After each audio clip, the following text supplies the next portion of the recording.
Hello, my name is Marcus. I'm the compiler of a collection of therapy quotes entitled 1001 Windmills of the Mind, a collection of quotes taken from what's often called the psychodynamic or the psychoanalytic perspective, which long ago, as I understand it, was called philosophical medicine, because this perspective seeks to heal the inner child if the person as a child experienced painful memories which still influences how they see the present, distorting the present, therefore maybe missing out on the present because they're overwhelmed by memories of the past. So how can we face the past, be our own caring witness to our own inner child of the past, so that the painful memories or the ghosts can be laid to rest, right? So the psychoanalytic perspective believes that when there's childhood trauma, there's repetition compulsion. So the last video, the one posted just before this one, here at the bench, so this is my second bench video. So the video that ended in TQ 2115, that video there, talked primarily about repetition compulsion. So that's one of our threads or themes or topics or chapters in 1001 Windmills of the Mind, one of approximately 50 chapters. So the main idea in the last video was that if the child loses the safety with the mother and the child feels that because of the shame he feels when the mother's misattuned to the baby's needs, then the child loses or squelches his feelings. That's considered a relational trauma. And when there's trauma, the person wants to repeat that scene symbolically in the present with someone else, with the fantasy to change the past, to get a better outcome for the past, to undo the past. It can't be done, hence it's a repetition. They're going to try again and again to see if they can get a better outcome to resolve this painful memory. So the last video talked a little bit about repetition compulsion, one of our threads. And in this video, these quotes in this video are sort of on the lighter note. They mainly come from a general introduction to psychoanalysis. A book came out in the 60s called All About Psychoanalysis by Rosner here. And so I just took out a few sentences from his book. It's very informal. It's sort of in a Q&A format. So why don't we just begin with these quotes here. Okay, the first one says, "The unconscious mind remains a hodgepodge of elements which deeply affect our clients. Because this jumbled image has never been assembled into clear focus, their lives are only half lived in terms of what they might be." So Rosner also uses the metaphor of the jigsaw puzzle. So in trauma, things get fragmented. Knowledge of the event gets put into this bag, it's compartmentalized, split off, disassociated, deeply repressed. Right? The emotions related to the trauma, they couldn't be felt, so they're also disassociated, compartmentalized, split off. So things are very fragmented in the unconscious. So Robert Bly's metaphor, again, it's this bag that we drag behind us. And our ability to make links, that ability is in another box. Right? So it's a hodgepodge in the unconscious. Representations, memories, the child distorts. He exaggerates what happens because of his small size. He projects his own feelings onto the mother and thinks of the mother in an exaggerated way. So in the unconscious, it's timeless. So he calls it here a hodgepodge of elements. So the idea is that this jumbled, like a jigsaw puzzle, is all jumbled up in there. We want to start to piece the items together. Philip Bromberg calls it standing in the spaces. You want to bring the parts together. So that's just another metaphor for the unconscious. And because it's so fragmented, we feel disconnected from so much of who we really are. Yeah. So that's the feelings of so-called depersonalization, derealization. It just simply means you feel a little estranged from yourself, going through the motions in life, not feeling fully alive, that kind of thing. If we can bring the pieces together, that's synonymous with re-owning what we disowned in childhood. We want to reintegrate, resynthesize back into ourselves, re-own, reclaim what we lost in childhood, our feelings, right? And so on. So a lot of people will say that at midlife, something's missing. Is this all there is to life? Just going through the motions kind of thing? Well, that's because there's so many memories that the person couldn't perceive, couldn't accept, couldn't acknowledge. So his personal history is incomplete. His narrative truth, his complete narrative truth is missing. So the psychoanalytic perspective is about finding this narrative truth, yeah? Understanding how the mind deals with psychic pain. Yeah? That's part of it. So one metaphor is that we have to be our own metaphorical fisher person. Yeah? So the unconscious is sometimes symbolized as an ocean, and the fisher person brings up a fish. That's like bringing up something that we don't know about ourselves and accept it.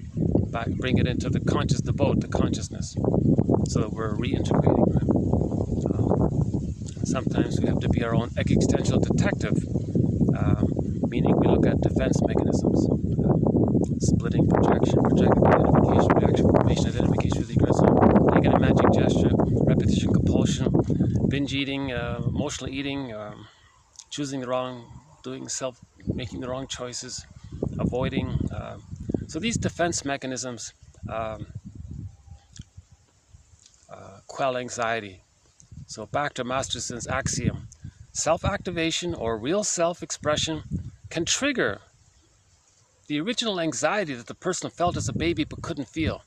That's too painful, so the person may again adopt a defense mechanism. Again, all defense mechanisms are maneuvers of the mind, operations of the mind that helps the person to not feel the anxiety. So denial is a common one. If the mother's missed a tune and the baby's feeling shamed, he denies it.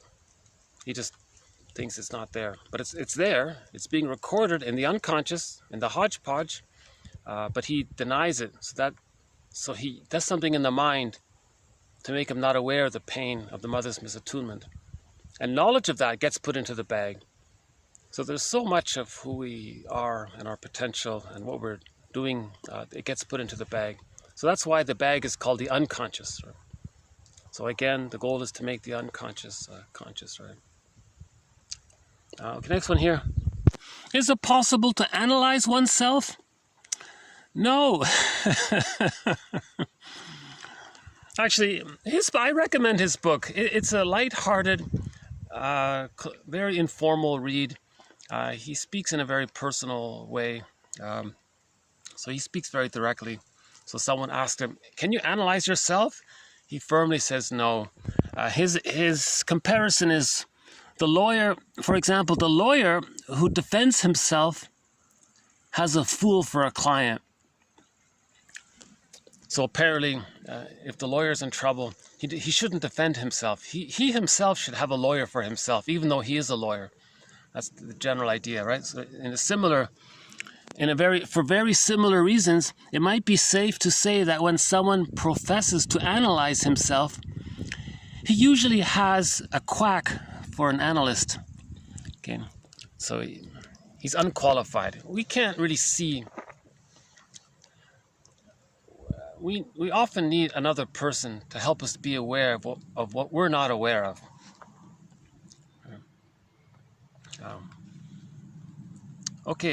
Symptoms. Physical symptoms. A symptom is a signal flag displayed by the body or the mind to indicate some form of distress, emotional distress. Symptoms constitute warning signs of some inner difficulty. So look up John E. Sarno in the search engine. We did 4 videos of John E. Sarno.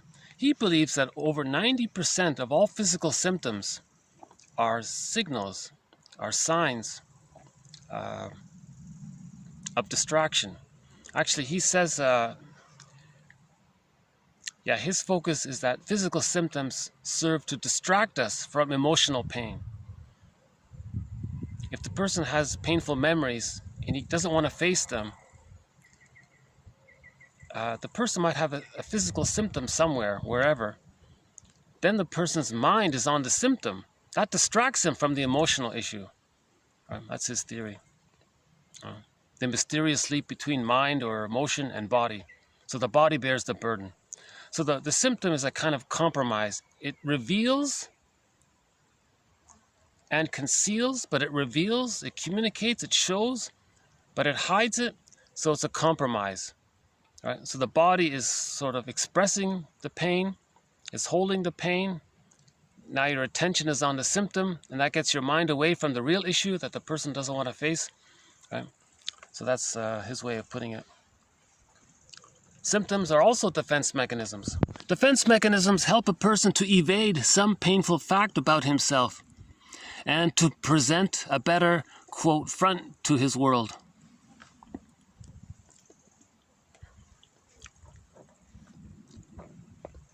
A better front. So I guess if the guy has a beer belly, I guess that's a better front than him crying that he misses his mother, I guess. Marion Woodman says, talks about a case that she had in one of her books, that the guy had immense separation anxiety with the loss of his mother. He couldn't accept it. So he developed a beer belly. And Woodman's interpretation is that to the guy, that's a compromise. The belly is like a teddy bear that links you, the food links you to the mother, but you're not aware of it. The symptom takes away your anxiety of the real issue of you missing your mother or not mourning the loss of your mother. So the symptom deals with the anxiety, but it reveals the inner conflict at the same time. So it reveals and conceals. That's the main thing, right? Sarno is very specific. His theory is that the baby felt rage, he says, by being shamed and not getting his needs met. Right? The mother's misattuned, malattuned, feeds the baby when the baby's not hungry, doesn't feed the baby when he's hungry, makes the baby cry at night, doesn't understand the signals. The baby's enraged by all this. The baby can't feel his emotions, but there's an obvious link between the emotions and the body, so the body is going to express it as a distraction away from the emotions. So we did 4 videos. John E. Sarno, he's a medical doctor. He specializes in this issue of psychosomatic symptoms. So defense mechanism. Edmund Burglar talks a lot about, one of our mentors, Edmund Burglar, he talks a lot about defense mechanisms. He thinks that defense mechanisms are there to hide other earlier defense mechanisms. So if you notice a defense mechanism, you got to look at underneath it. There's another defense mechanism, and then underneath that, that's the real anxiety that the person is trying to avoid. So he focuses on the layering of it. Some defense mechanisms are misleading. You think that's the real issue. No, that's not the real issue. You got to look underneath it. Then you find another defense mechanism. And then under that, that's the real issue. Hence the metaphor of it being like an onion. You peel the layers and then you cry. Right? That one there. Okay, next one here. About projection. So projection is a defense mechanism. Something the person doesn't know about himself. It's in the bag. It's repressed. Very often the person attributes what belongs to him to someone else. That gets his mind outward, but that's like a mirror to see what's inward. So projection is the means of bringing repressed material to consciousness, right? So here's an example on projection. A man may say to his wife, quote, "You don't really love me," unquote, and honestly believe the truth of what he's saying. Actually, however, unknown to himself, he may be the one who has ceased to love. He has, quote, projected onto his wife the fault which he is incapable to acknowledge in himself. Right? So he can't acknowledge to himself that he no longer loves his wife. It's too embarrassing or painful to admit it. So he finds himself saying that his wife doesn't love him. Right? So projection protects us from having to face in ourselves certain qualities, attitudes, or feelings about which we are not proud of. And it protects us from having to feel guilty about it. So in this example, the man would feel guilty if he fell out of love with his wife. He might feel very bad about, shamed about that. So to not feel that pain and shame, he puts the blame on his wife. Right? So that's just one example of projection. There are now over 100 quotes on projection.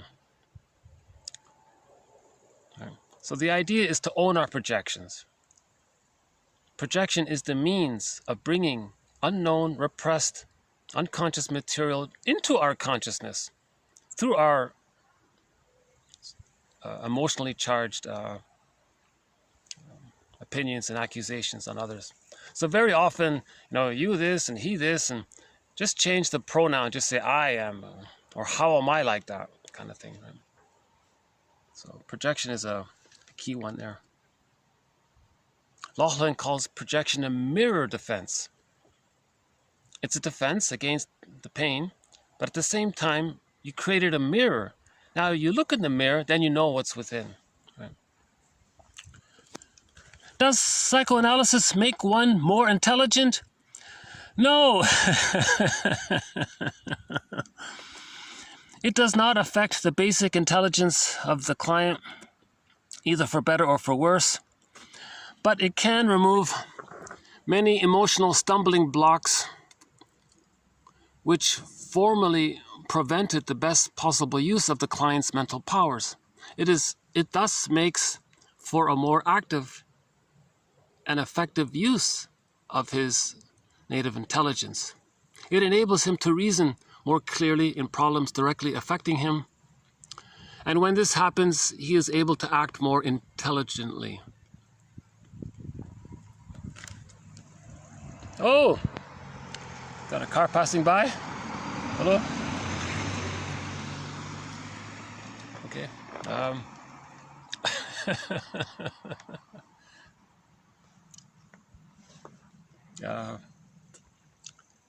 That was an awkward moment because that was a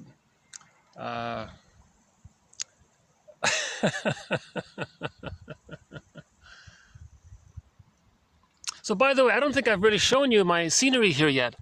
Have a look at this nice little scene here from the park bench.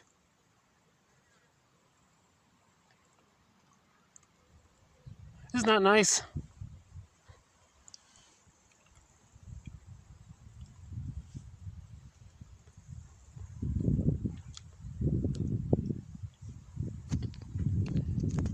If I'm not mistaken, this park is a kind of a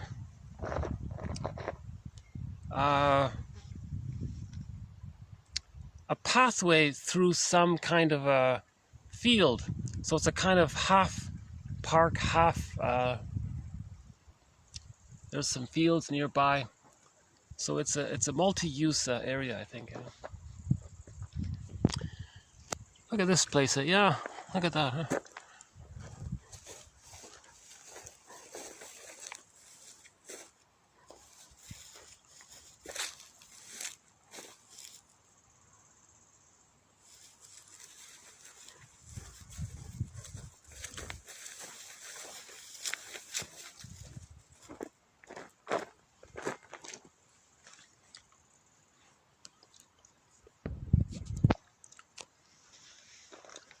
So, psychoanalysis therapy doesn't make a person more intelligent, but he's saying here that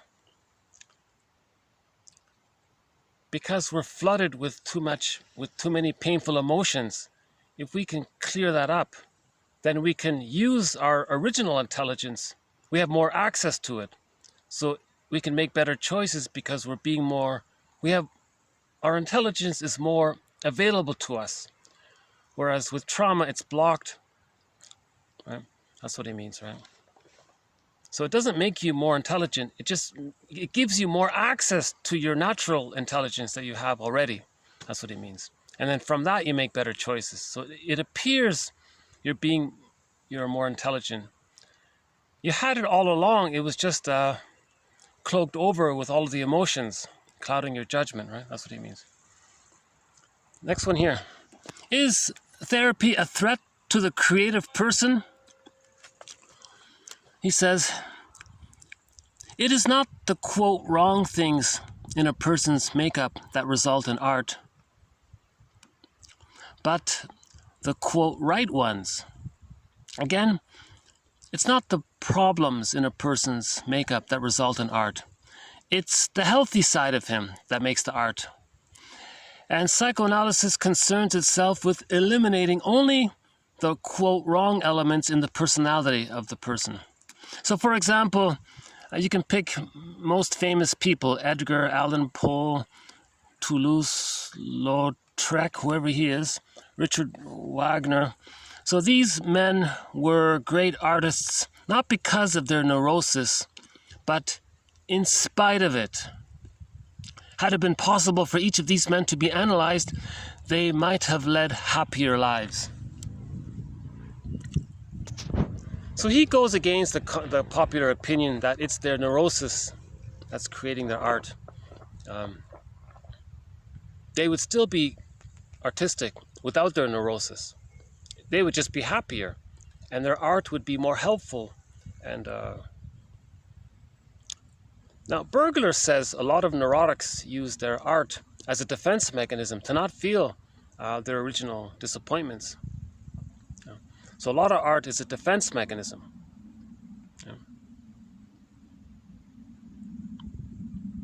So Burglar's famous example is the so-called writer's block.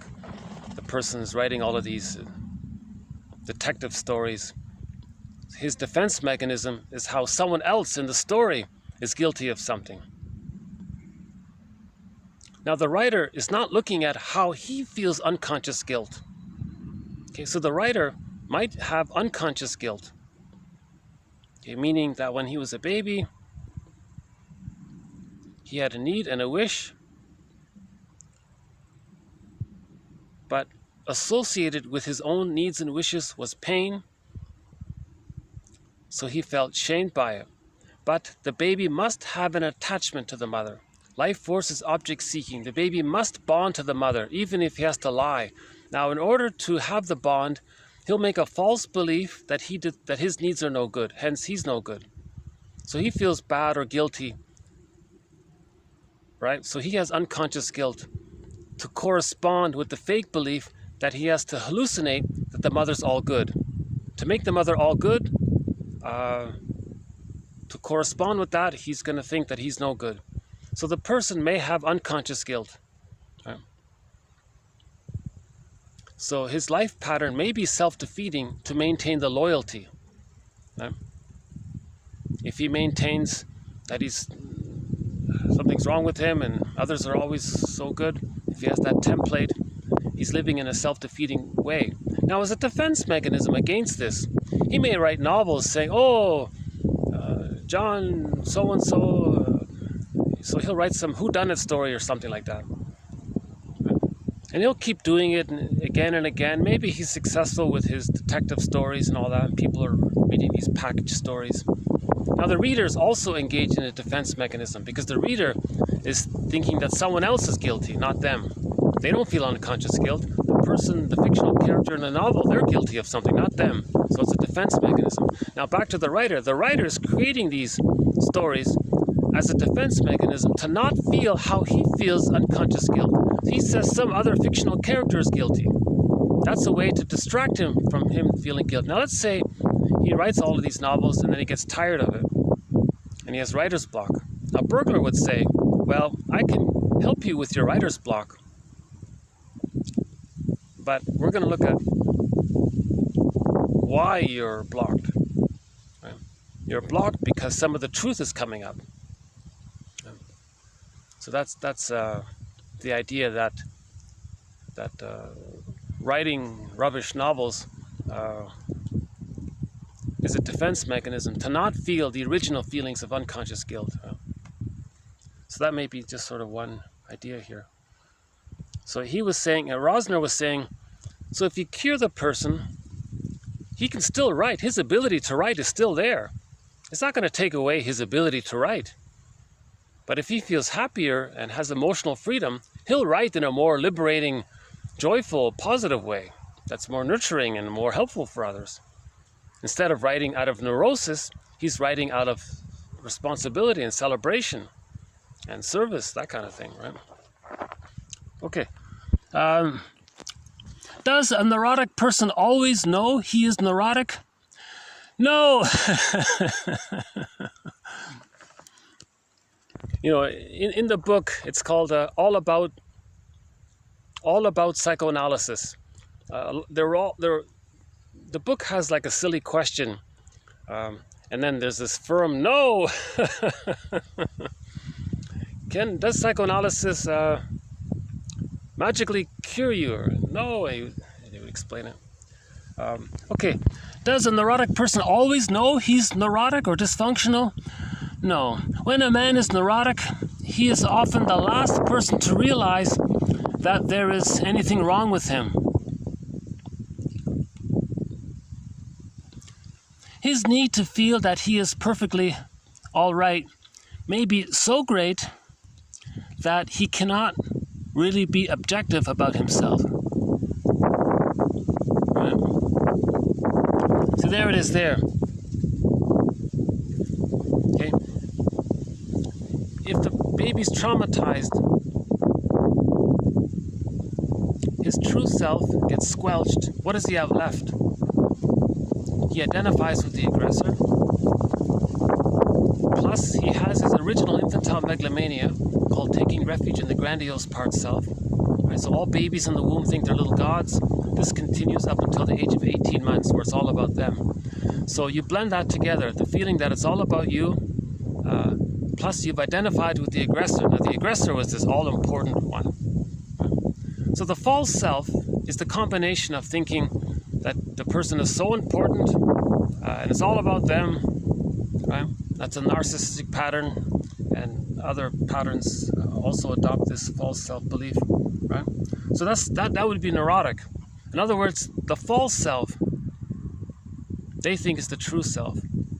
So one famous quote is, the false self is meant to protect the true self, not replace it, right? Some people replace it, and that means that they were very shamed as a baby. The golden ball is deep in the bag. The exile, the inner child is exiled. In a fairy tale, the wounded animal is lost in the forest. It's a symbol for our true feelings. It's lost in the unconscious. So we want to bring back the wounded animal, nurse it back to health, meaning self-compassion and self-witnessing and so on, right? So a lot of people with a narcissistic pattern won't admit that they're neurotic. They think it's natural, that they're so important and it's all about them. They don't realize they're adopting the babyhood way of thinking. The babyhood way of thinking is that it's all about them. In the womb, everything there is there to serve him. If he has to discharge his waste, the placenta takes care of it, it metabolizes it. If he needs to be nourished, he's nourished. It's all about him.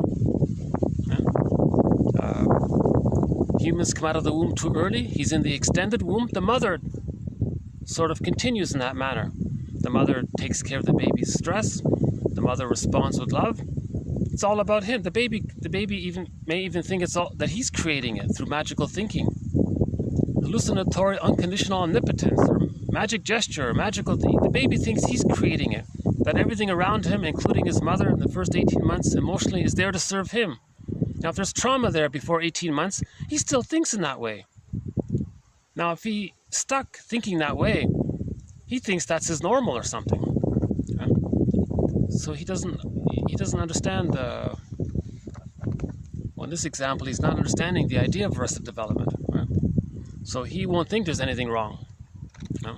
People with a narcissistic pattern, they never apologize or have gratitude or repair or make reparation or have warmth or empathy or they're quite greedy and stingy. The main emotions are greed, envy, spite, vindictiveness, schadenfreude, power and control. They're sort of stuck in that primal state, right? Okay, does a neurotic person always know he's neurotic or dysfunctional? No. He's often the last person to realize that there's anything wrong. His need to feel perfectly all right, that's his narcissism, may be so great that he cannot be objective about himself. When the neurotic, for example, is in a position of authority, he will often or always find ways to gain satisfaction at the expense of his subordinates. So in the narcissistic pattern, the baby was shamed by the mother. He identifies with the aggressor. Okay? Now the mother felt better by using the baby to contain her frustration. The baby identifies with the aggressor, and then later on does to others what his mother did to him. Okay? So the theory about this is serotonin. The baby's presence helped the mother to feel safe, so she got serotonin. When a person feels safe based on their psychic structure, based on whatever the arrangement is of the psychic structure, per that, when a person gets something that gives the person safety through the reference of the psychic structure, the person gets serotonin. So safety means serotonin, right? So the mother got some serotonin by using the baby as a teddy bear to comfort her. The baby felt shamed by that. He identifies with the aggressor. Okay, now let's say he's a boss. He has his employees. He's going to do to his employees what his mother did to him. Actually, he's trying to communicate what his mother did to him. It's called a negative magic gesture, right? So that's neurotic. That's an example of being neurotic, right? Okay, a neurotic parent. As a parent, his neurosis will have a harmful effect on his relations with his child or children, right? Same idea there. Okay, next one here. The urge to impress others or dominate others by superior words or ideas or humor or even gestures is a neurotic one. So like impression management, I guess, right? Trying to impress people too much, right? Usually expressing a symptom of some emotional problem. Okay. So the emotional problem might be the schadenfreude, right?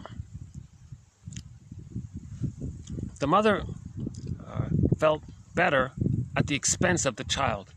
The child identifies with the aggressor, and then later on, they feel better at the expense of others. So they want to, their humor might be dark humor, putting others down. They felt one up because the mother felt one up and she got serotonin. Now they're doing the same thing that the mother did, you see. So they have talents in this process. Now under therapy, his talents would no longer serve the needs of his neurosis. Okay? His talents can be used for something healthy, right? Okay, so under therapy, his talents would no longer serve the needs of his neurosis.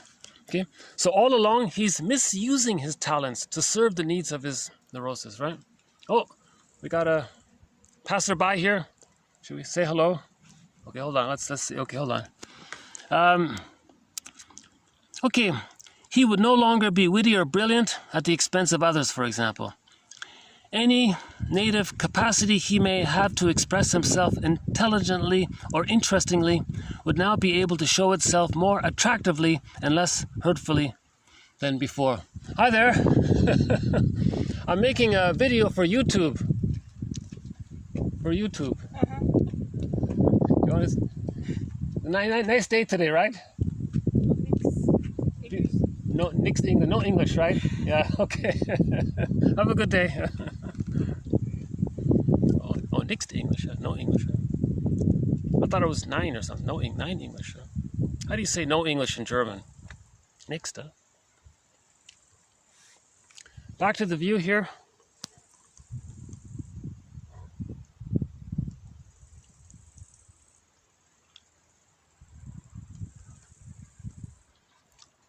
I guess both ways work. You can say Nein English or Nichts English, or I hope I can learn some German, yeah. Okay, last one here from Rosner. Psychoanalysis tries to make the person face his fears and all the truths about himself.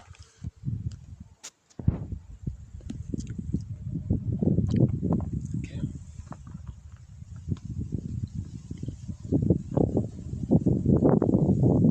It's these unconscious fears. That's probably letting a person miss out on using their gifts and talents, because they're afraid to use their gifts and talents because of their fears. Face the fears, air it out in the light of analysis, right? Self-analysis. Self-analysis is not possible according to this one. Now, Karen Horney would partially agree with him, but she would partially disagree. Karen Horney says, well, no, you can analyze yourself to a degree. Not perfectly, right? Big debate about this issue of self-analysis. Okay, I guess my favorite one here would be, let's see.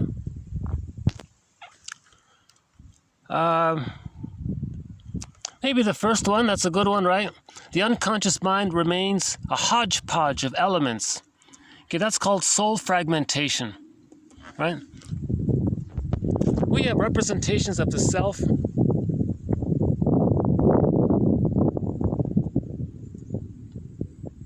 and it's disconnected. So we have a part self-representation that feels loved and accepted by a part representation of the other, the mother. So remember the word mother, put a little dash between the M and the O. So the child's first other is the mother. So when somebody says they have a fear of the other, they're talking about the mother. That's the template. So that's one relational unit. In the unconscious memory, there's an image of the self linked to an image of the other. Okay? The self is loved, linked to a loving other. That's one relational unit. Another relational unit is the child felt enticed, allured, hopeful that he was going to get his needs met.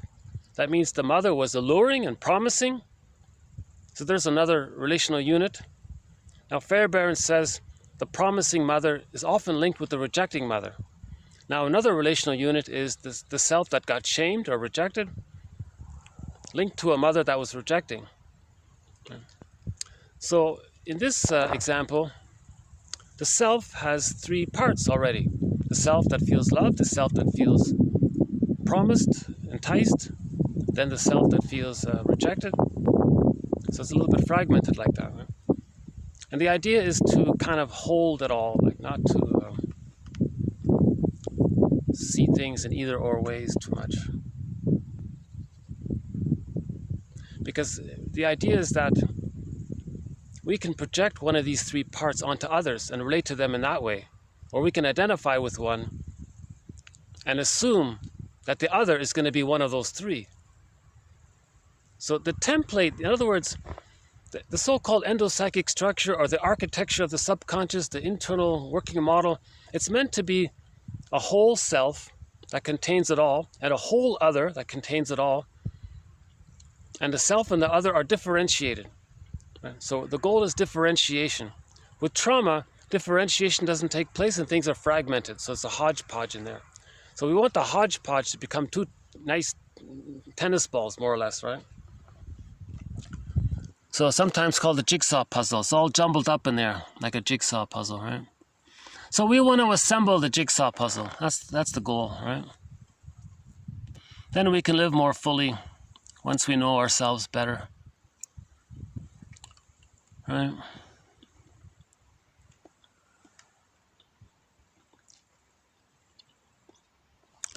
And earlier about the artist, Masterson talks about artists, three artists in his book, The Search for the Real Self. In the final chapter, he talks about three famous artists. And he was pointing out that they were trying to use their art to know themselves, but they were stuck in a repetition compulsion. Their art was a defense mechanism. They were insightful sometimes and witty sometimes and had some interesting ideas and all that. But he said ultimately they didn't really cure. Yeah? So their art, Burglar would say that many artists are using their art as a defense mechanism.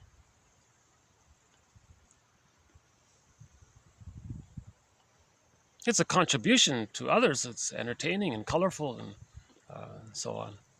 But for them, they may be trying to communicate some pre-verbal trauma through the art. Right? But if they're not conscious of it, you see, the person has to be conscious of what they're producing. The person has to be conscious of what they're saying and creating. Yeah. They have to analyze themselves. If they can't, then they need to talk to somebody.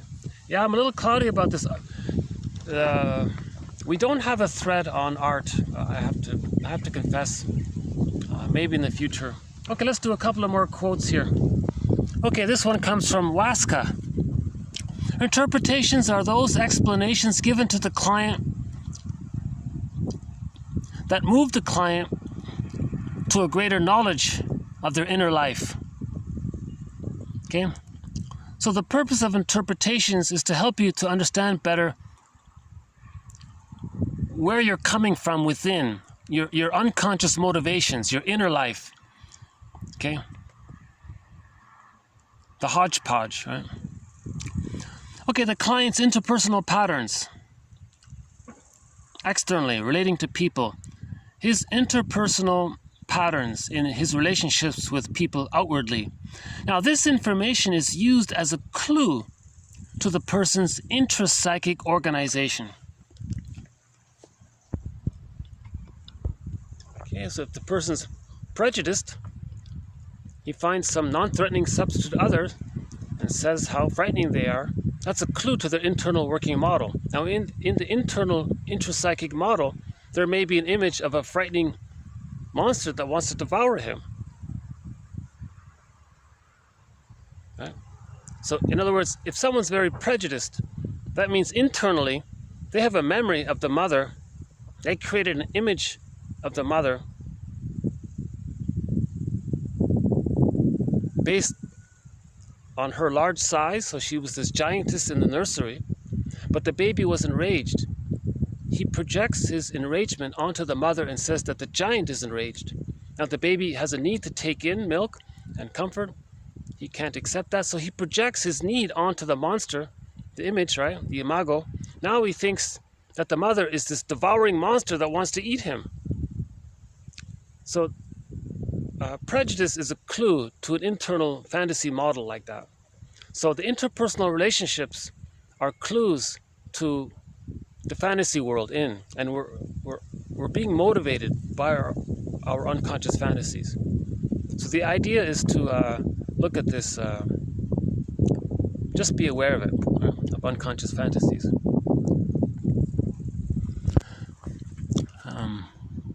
Again, your patterns are a clue to what's within. Okay. Transference refers to the rigid and repetitious. Transference refers to the rigid and repetitious manner in which the client relates to the therapist and others based on unconscious fears and desires. So transference. The baby may have manufactured an image of the mother as being a goddess. The person then projects that goddess image onto his girlfriend and thinks she's a goddess. So amazing and perfect, and most beautiful, that kind of thing. So his unconscious fantasy is being transferred or projected, and that's influencing how he relates to the person in the present. Now the person in the present is a regular gal, positive and is coping with her pain and using defense mechanisms, so she's a balanced person. She's not a goddess, right? So if we over-idealize someone, put them on a pedestal, that means in the unconscious fantasy, we're still operating out of that babyhood need to hallucinate that the mother's a goddess to compensate from the pain of relating to her in order to, so that the baby could feed, right? The child's internal fantasies shape their early history and memory just as much as external reality does.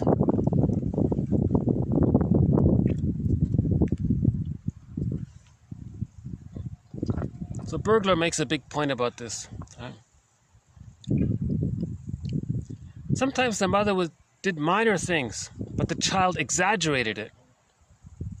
The child's exaggeration then morphs the image or representation of his mother. Now he's stuck with an exaggerated image of his mother that doesn't represent reality. So it's both. The mother was disappointing and the child exaggerated it. The child's exaggeration is causing him dysfunction just as much as the memory of the actual disappointment, right? The psychoanalytic approach tries to understand the impact of the past on the present and how that impact recycles throughout the client's life. Okay, the impact of the past onto the present.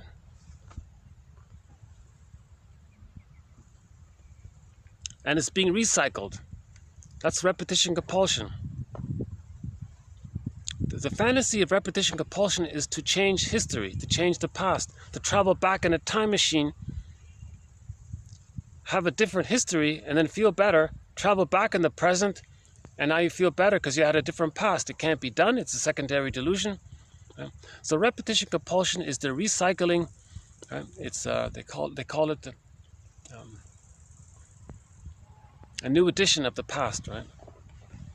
So some people are creating new editions of the past with the fantasy to undo the past. It can't be done.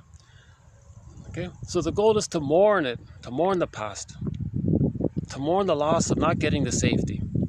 So we mourn it, get our feelings back and stop repeating, or we don't mourn it, remain disconnected from our feelings, and then we're repeating, right? That's the idea here. Next one here. The goal of therapy is to rattle our clients' rationalizations. We must focus as therapists on his sensations, not just on his ideas.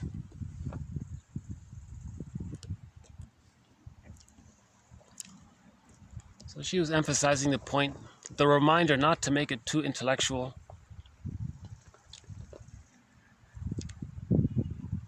So the goal is emotional insight, right? Emotional insight.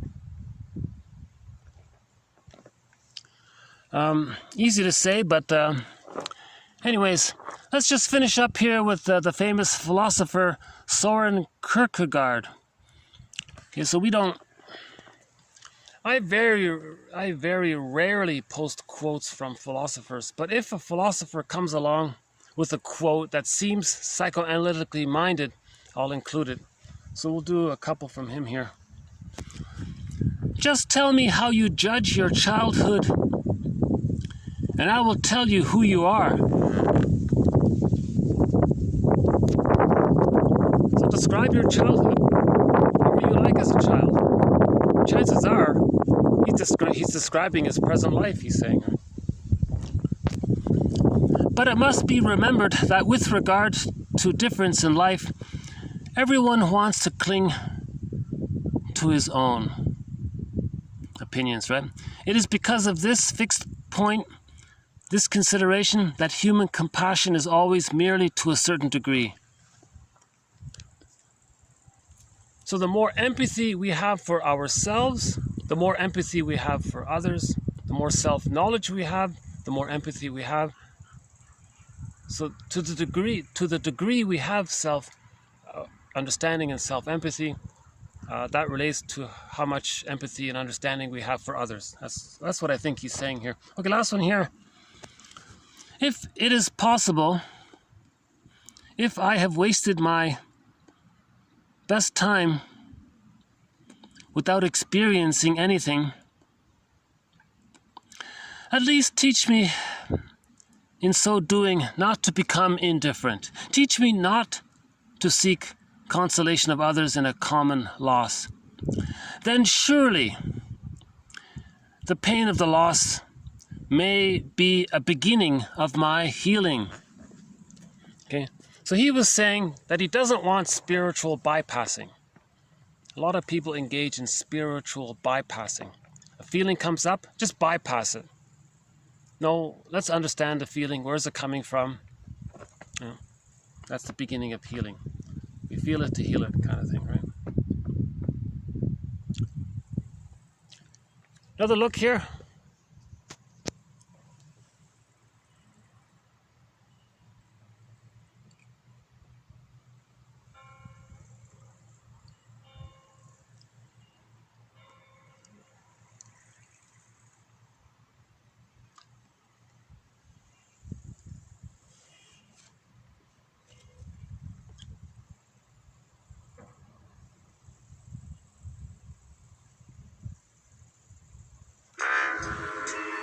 This is Katja Epstein's rendition of Windmills of the Mind.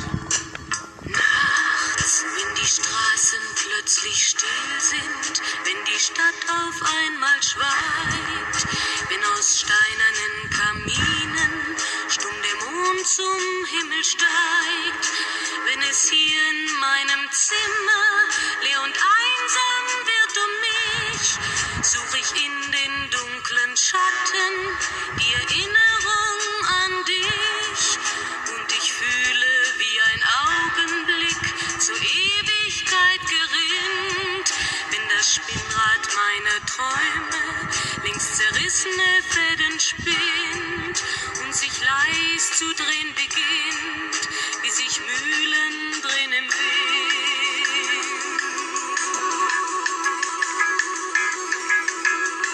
Und es kreisen die Gedanken ohne Anfang, ohne Ziel, wie die schnellen Wellenringe, wenn ein Stein ins Wasser fiel, wie ein Kreisel, den die Peitsche über Straßenpflaster treibt, wie Spiralen, die ein Adler in den Abendhimmel schreibt. Und ich fühle, wie ein Augenblick zur Ewigkeit gerinnt, wenn das Spinnrad meiner Träume längst zerrissene Fäden spinnt und sich leis zu drehen beginnt, wie sich Mühlen drehen im Wind.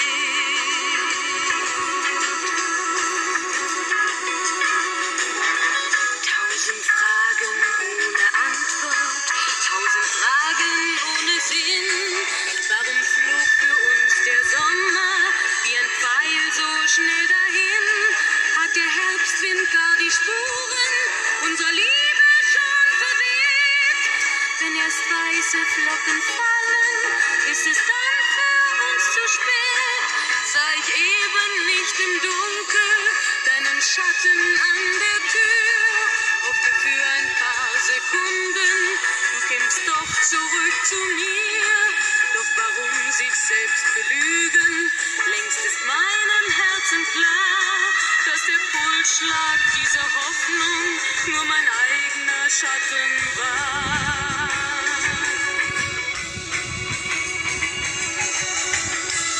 Und ich fühle, wie der Augenblick zur Ewigkeit gerinnt, wenn das Spinnrad meiner Träume längst zerrissene Fäden spinnt und sich leis zu drehen beginnt, sich im Kreis zu drehen beginnt, wie sich Mühlen drehen im Wind, wie sich Mühlen drehen im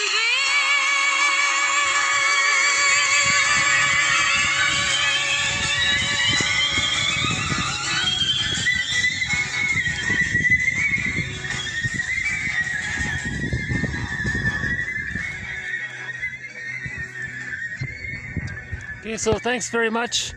We'll add more quotes to our various threads. Today's quotes were sort of on the light side, a general sort of general ideas about the therapy process.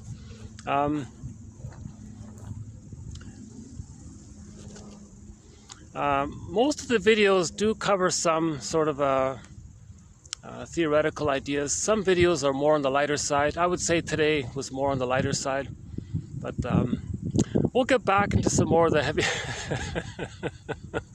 We'll go. That's a nice. Let's see, do we get this view here? How's the lighting this way?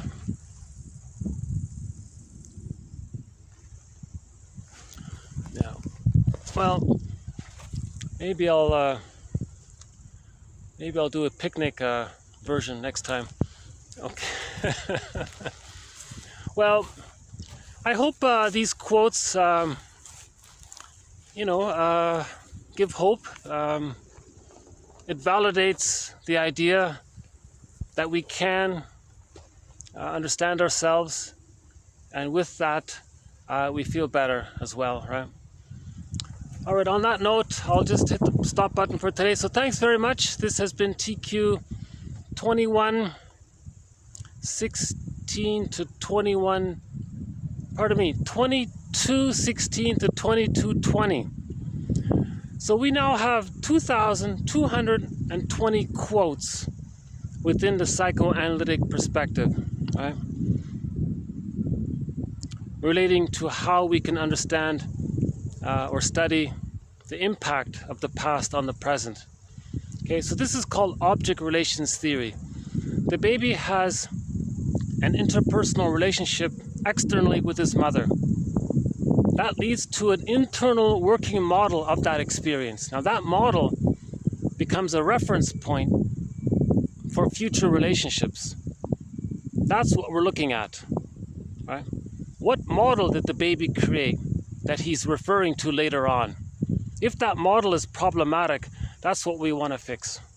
Right? We can understand the model through inference by our present behavior, our present patterns, and so on. Right?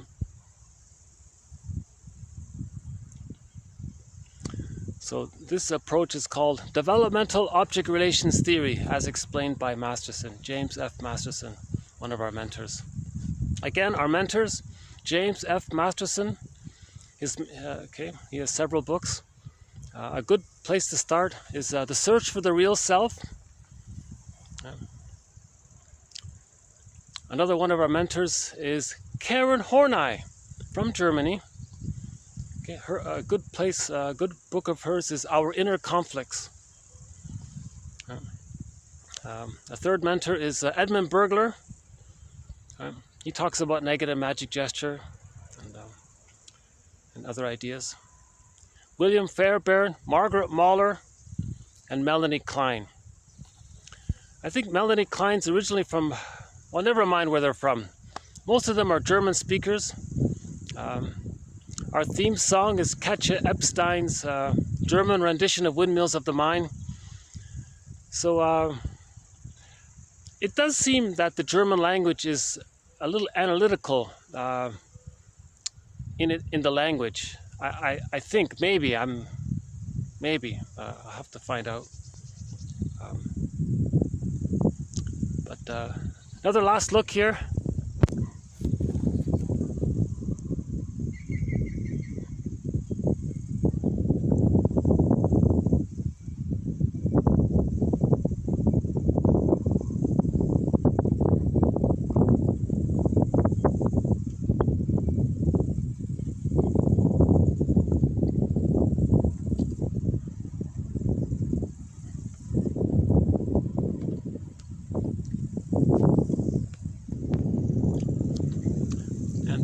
I'll see you in the next video. So thanks very much. Bye for now.